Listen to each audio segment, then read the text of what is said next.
네, 강선우 여성가족부 장관 후보자가 마침내 어제 자진 사퇴했습니다. 줄곧 자료 제출을 거부하고 거짓 해명에 급급하다가 끝내 피해자에게 제대로 된 사과 한마디 없이 도망치듯 사퇴했습니다. 그러나 이것이 끝이 아닙니다. 보좌진에 대한 변기 수리 지시, 사적 심부름 강요 등은 명백한 위법 행위라고 봅니다. 직장 내 괴롭힘 금지, 사적 노무 요구 금지라고 하는 근로기준법 등 관계 법령을 정면으로 위반한 소지가 있습니다. 더불어민주당은 이번 사태에 대해 어떠한 성찰도 없이 오히려 강선우 의원을 감싸기에만 급급했습니다. 정당한 문제 제기를 한 우리 국민의힘을 비난한 더불어민주당 역시 그 책임에서 자유로울 수 없습니다. 거짓 해명으로 버틴 강선우 의원, 이를 맹목적으로 비호한 더불어민주당, 그리고 인사청문 보고서 재송부 요청을 강행한 이재명 대통령까지 모두가 이번 사태의 책임에서 벗어날 수 없습니다. 모두 머리 숙여 국민 앞에 사죄하기 바랍니다. 무엇보다 연이은 인사참사는 인사검증 시스템이 사실상 무너졌고 이재명 정권에서 작동하는 것은 오직 명심뿐임을 여실히 보여주고 있습니다. 갑질 논란으로 사퇴한 여가부 장관 후보자뿐 아니라 논문 표절 의혹으로 철회된 교육부 장관 후보자, 일가족의 태양광 재테크를 위해 이해충돌 법안을 낸 통일부 장관 후보자, 겹치기 허위 근무 의혹에 공직선거법 상습 위반범인 보훈부 장관 후보자, 상세한 병적 기록조차 제출하지 못한 국방부 장관 후보자까지 도무지 정상이라고 볼 수가 없습니다. 이런 식의 인사가 또 있습니다. 지난 21일 임명된 최동석 인사혁신처장입니다.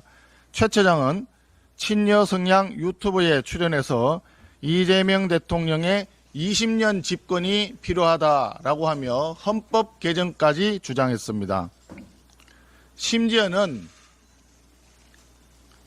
전하기에도 참 쑥스럽습니다. 이재명 대통령은 민족의 축복이라는 망언까지 서슴지 않았습니다. 최 처장은 인사혁신처장이 아니라 아첨혁신처장이라는 말입니까? 21세기 대한민국에서 북한의 김정은 정권에서나 볼 수 있을 법한 아첨과 보온 그리고 충성 경쟁만 난무하는 듯 합니다. 이러한 인사참사는 내각뿐만 아니라 대통령실 내부 인사에서도 터져나오고 있습니다. 오광수 전 민정수석은 부동산 차명 관리 의혹으로 진작에 낙마했고, 박송호 전 노동비서관은 임금 체불 전력으로 내정이 철회되었습니다. 강준욱 전 국민통합비서관은 과거 발언 논란으로 물러났고, 송기호 국정상황실장은 갑자기 경제안보비서관으로 자리를 옮겼습니다.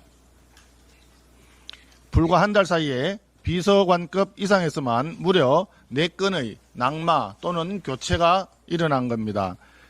한두 번은 실수라고 해명하겠지만 3번, 4번 반복되면 실수가 아니라 실력입니다. 반복되는 낙마와 논란은 단순히 대통령실 인사검증이 부실하다는 수준을 넘어서 애초에 인사검증 시스템 자체가 존재하지 않았다는 것 아니냐라고 하는 의구심이 들게 됩니다. 최근에 언론에는 문고리 역할을 하는 이른바 성남라인의 독단적 인사가 이런 무능을 불러온 것 아니냐라고 하는 보도까지 있었습니다.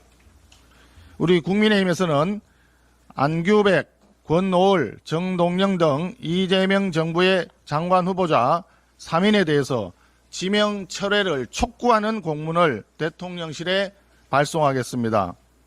또한 갑질 및 위법 의혹이 제기된 강선우 의원에 대해서는 의원직 사퇴를 촉구하면서 국회 윤리위원회에 제소하는 조치를 취하겠습니다. 부적격 인사는 정부 실패의 시작이자 국민 모두의 불행입니다.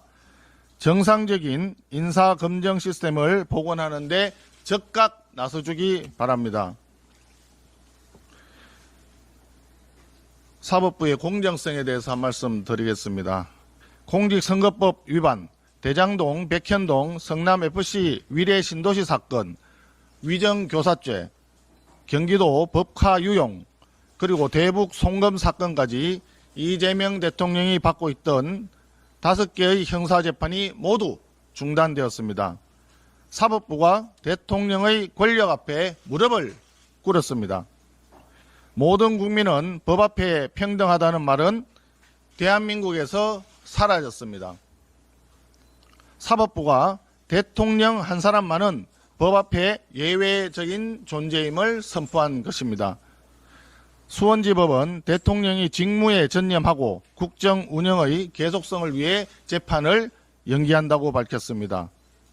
대통령이 재판을 받는다고 국정 운영이 중단되는 것입니까? 도무지 이해되지 않는 궤변을 국민들은 어떻게 이해하겠습니까? 지난 3년간 매번 노골적인 재판 지연 전술을 눈감아주고 이해할 수 없는 판결로 이재명 대통령을 살려줬던 법원이 결국 법치를 포기한 것입니다. 이처럼 권력자 이재명 대통령 앞에서는 한없이 작아지는 법원이 소수 야당과 교회를 탄압하는 압수수색 영장 남발에는 한없이 대범하고 과감합니다. 이명현 순직해병 특검은 기독교 원로 목사님들과 야당 국회의원에게 망신을 주는 압수수색 영장을 남발하고 있습니다. 명망 있는 교회 원로 목사님들을 상대로 한 무차별적 압수수색은 군사정권 시절에도 없던 일입니다. 정작 최상병 수사가 경찰에서 국방부에 회수되던 당일 국회에 국방위 소속 의원이었던 안규백 국방부 장관 후보자가 임승근 사단장과 무려 14분이나 통화했다는 것이 사실로 드러났습니다. 임 사단장과 통화도 한번 한 적이 없는 우리 당 이철규 의원은 회관 사무실뿐만 아니라 국회 본청의 위원장실, 서울 자택과 지역구 자택까지 무차별 압수수색을 했는데 결정적인 시기에 임성근 사단장과 14분이나 통화한 안규백 후보자는 왜 압수수색을 하지 않는 것입니까? 아니, 심지어 수사선상에 올라 있지도 않은 것 같습니다. 이러니까 야당 탄압 정치 특검이라고 밖에 볼 수 없는 것입니다. 이명현 특검은 당장 안규백 국방부 장관 후보자에 대한 압수수색에 착수해 주십시오. 안규백 의원이 가야 할 곳은 용산의 국방부 청사가 아니라 서초동의 특검 사무실입니다. 정치 특검의 압수수색 영장 남발을 제어할 수 있는 것은 결국 법원뿐입니다. 사법부가 권력 앞에 무릎 꿇지 않고 똑바로 법치를 지켜야 국민이 법원을 신뢰하고 대한민국이라는 국가를 신뢰할 수 있는 길임을 명심하기 바랍니다.